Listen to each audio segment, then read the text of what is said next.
dan damai sejahtera bagi setiap anak-anak Tuhan dimanapun berada pada saat ini. Kita bersyukur saudaraku atas segala kesempatan dan kebaikan Tuhan yang masih boleh kita terima di dalam hidup kita. Besar harapan dan keinginan yang bisa kita lakukan atas segala pertolongan Tuhan yang bisa kita terima atas kebaikan dan perhatian yang Dia berikan bagi kita. Saudaraku, tanpa berlama-lama sebelum kami sampaikan renungan firman Tuhan ini untuk disampaikan di ibadah KAKR GBKP di minggu ini, besar harapan dan keyakinan kita kepada Tuhan. Di dalam doa kita dituntun dan dikuatkan oleh kasih karunia-Nya. Kita bersatu di dalam doa. Kami bersyukur Tuhan atas segala kebaikan dan lawatan-Mu bagi hidup kami. Mampukan mulut kami berbicara agar setiap orang yang perlu sekali Engkau benahi hidupnya, terlebih adik-adik kami di KAKR dan seluruh pelayan KAKR yang sudah Tuhan persiapkan untuk melayani di minggu ini. Diurapi dengan kuasa dan roh-Mu. Terima kasih Bapa, di dalam nama Yesus kami berdoa dan bersyukur. Haleluya. Amin. Saudaraku, mari kita membaca firman Tuhan yang menjadi renungan di hari Minggu ini di ibadah KAKR kita dari Lukas pasal 3 ayat 12 sampai dengan ayat 14. Kami akan membacakan firman ini kepada kita sekalian. Demikian firman-Nya. Yohanes Pembaptis. Ada datang juga pemungut-pemungut cukai untuk dibaptis, dan mereka bertanya kepadanya, "Guru, apakah yang harus kami perbuat?" Jawabnya, "Jangan menagih lebih banyak daripada yang telah ditentukan bagimu." Dan prajurit-prajurit bertanya juga kepadanya, "Dan kami, apakah yang harus kami perbuat?" Jawab Yohanes kepada mereka, "Jangan merampas dan jangan memeras, dan cukupkanlah dirimu dengan gajimu." Demikian pembacaan firman Tuhan di hari Minggu ini dengan tema yang disampaikan kepada kita adalah mencukupkan diri. Shalom buat seluruh anak-anak Tuhan. Selamat hari Minggu. Di hari Minggu ini, satu hal yang diingatkan kepada hidup kita adalah anak-anak Tuhan selalu diingatkan agar tidak lupa diri. Pengenalan tentang diri kita itu sangat penting, saudaraku. Ketika kita mengenal diri kita dengan baik, tentu kita paham dan tahu secara pribadi, apa ya kekuranganku? Apa ya yang tidak baik kulakukan kepada Tuhan? Bisa jadi datangnya dari hati kita, bisa jadi datangnya dari penglihatan kita, bisa dari pendengaran kita, bahkan bisa datang dari sikap dan perbuatan kita sehari-hari. Ketika kita mengenal diri kita lebih baik lagi, tentu ini sarana untuk bisa kita benahi diri kita, mana yang harus diperbaiki tentang diriku, mana yang harus aku kembangkan. Ini adalah awal untuk menunjukkan perubahan sikap. Perubahan sikap ini, saudaraku, akan kita sampaikan kepada adik-adik kita di ibadah KAKR-nya. Bagaimana mereka dibawa dan diingatkan, dievaluasi kehidupannya. Apakah selama ini mereka boros dengan kata-kata tanpa pertanggungjawaban? Apakah selama ini mereka boros tentang keuangan tanpa perhitungan? Apakah mereka selama ini boros dengan waktu tanpa ada saat yang bermanfaat yang bisa mereka pakai di dalam hidupnya? Ini menggiring adik-adik kita di ibadah KAKR di minggu ini, agar pengenalan diri itu tujuannya supaya hidup kita tertata dengan baik di hadapan Tuhan. Itulah tanggung jawab kita seturut dengan kepercayaan yang sudah Tuhan berikan bagi kita. Kalau kita kembali ke teks kita yang menjadi renungan di hari Minggu ini, yaitu Lukas pasal 3 ayat 12 sampai 14. Bagaimana Yohanes Pembaptis, dia menyerukan suara pertobatan kepada setiap pembaca ataupun kepada orang banyak. Suara pertobatan itu untuk mempersiapkan jalan bagi Yesus untuk menyatakan dirinya bagi dunia ini.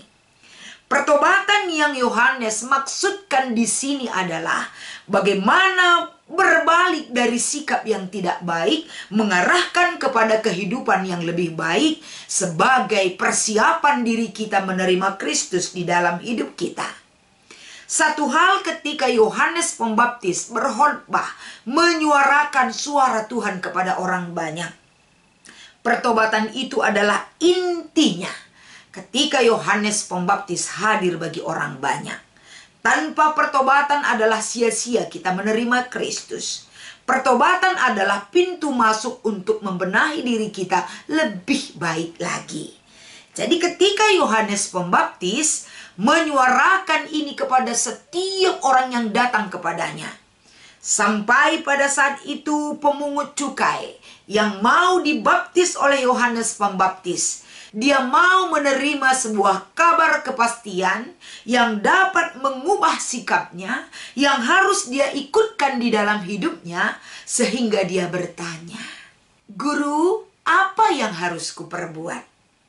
Artinya ketika pertanyaan ini dia sampaikan kepada Yohanes Pembaptis, berarti dia mau sesuatu hal yang baru, yang harus dia pahami, yang harus dia ikutkan di dalam hidupnya, agar dia dapat menunjukkan sikap yang lebih baik lagi. Jawab Yohanes Pembaptis kepada sang pemungut cukai adalah, "Jangan menagih lebih banyak daripada yang telah ditentukan bagimu." Artinya ditekankan kepada para pemungut cukai, walaupun mereka adalah orang-orang yang mendapatkan hak memungut bayaran dari orang lain, tentu ini menggiring kehidupan mereka dari pekerjaan mereka, melakukan seturut dengan hak yang mereka terima. Jangan mengambil lebih daripada hak mereka dengan melakukan hal yang tidak berkenan di mata Tuhan.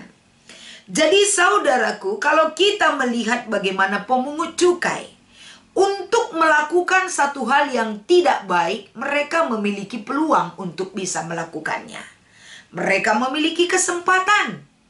Tapi Yohanes menunjukkan satu teguran dan arahan, agar para pemungut cukai jangan melakukan satu tugas yang tidak baik, mengintimidasi, memeras orang lain, dan melakukan tugas di luar koridor tugas yang sudah ditetapkan bagi mereka. Jadi di sini butuh kejujuran dan butuh perubahan sikap yang menunjukkan pertobatan bagi para pemungut cukai. Selanjutnya saudara-saudara, kalau kita melihat bagaimana para prajurit-prajurit. Dalam catatan para prajurit-prajurit ini adalah golongan orang-orang yang sudah memiliki pendapatan dari pekerjaan mereka, ataupun bisa kita katakan mereka mendapatkan upah ataupun gaji.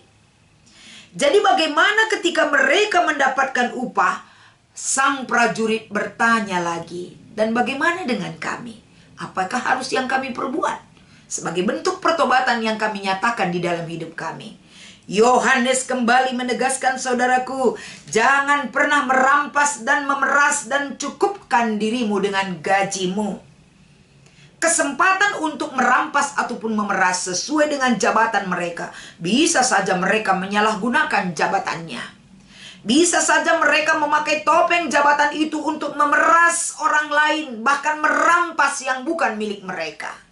Tapi sebagai bentuk pertobatan orang yang sudah masuk ke dalam persekutuan Kristus, sama dengan para pemungut cukai dan prajurit, mereka harus bisa mencukupkan apa yang sudah menjadi hak mereka. Kalau kita berbicara tentang mencukupkan diri sesuai dengan tema kita, tentunya apa yang harus kita butuhkan sesuai dengan tema remaja di GBKP minggu ini, bagaimana kita bisa memanage keuangan itu. Karena kalau kita tetap tidak bisa mengendalikan keuangan, tentu segala sesuatu tidak akan pernah cukup di dunia ini. Tidak ada kata cukup bagi orang yang tidak bersekutu dengan Tuhan. Kata cukup bisa kita tunjukkan dengan rasa syukur kita kepada Tuhan terhadap apa yang kita miliki. Jadi buat setiap pelayan KKR, arahkan adik-adik kita sejak dini untuk bisa mengatur segala sesuatunya, mengarahkan hidup mereka. Sedikit pun yang mereka miliki tapi memberikan kecukupan bagi mereka. Karena di luar persekutuan dengan Tuhan, sebanyak apapun yang kita miliki tidak akan pernah cukup bagi kehidupan kita.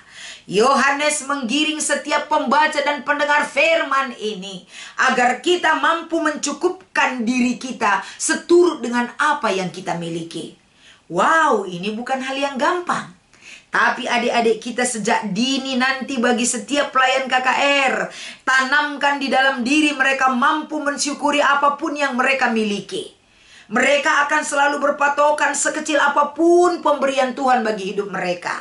Mereka jujur, bertanggung jawab, dan tidak melakukan sesuatu yang tidak baik di mata Tuhan. Pengarahan kehidupan pertobatan seperti khotbah Yohanes Pembaptis adalah mengubah perilaku dan mensyukuri terhadap apa yang sudah Tuhan berikan bagi kita. Perilaku adik-adik kita mengarahkan mereka mensyukuri atas segala kehidupan mereka adalah buktinya kita memiliki Tuhan dalam hidup kita. Kita tidak khawatir tentang kehidupan kita. Kita tidak ketakutan tentang hari esok. Karena setiap detik kehidupan anak-anak Tuhan, Tuhan selalu pelihara. Selamat mencukupkan diri di hadapan Tuhan. Semua yang melayani di hari Minggu ini, Tuhan Yesus memberkati beserta dengan anak-anak KKR dimanapun berada. Tuhan Yesus memberkati kita. Mari kita bersatu di dalam doa. Kami bersyukur Tuhan, segala kebaikan dan lawatan yang Kau izinkan kami terima. Terima kasih Bapa. Kebaikan dan pertolongan-Mu yang begitu luar biasa kami imani dalam hidup kami. Mampukan setiap pelayan KKR, Engkau benahi, Engkau mampukan, Engkau berikan hikmat surgawi yang menguasai hidup mereka. Sehingga anak-anak KKR GBKP semakin mapan di dalam iman, semakin bijak di dalam perbuatan karena mereka diarahkan kepada sikap yang berkenan di mata-Mu. Terima kasih Bapa, inilah doa dan harapan kami. Di dalam nama Yesus kami mengucap syukur dan berdoa. Haleluya. Amin.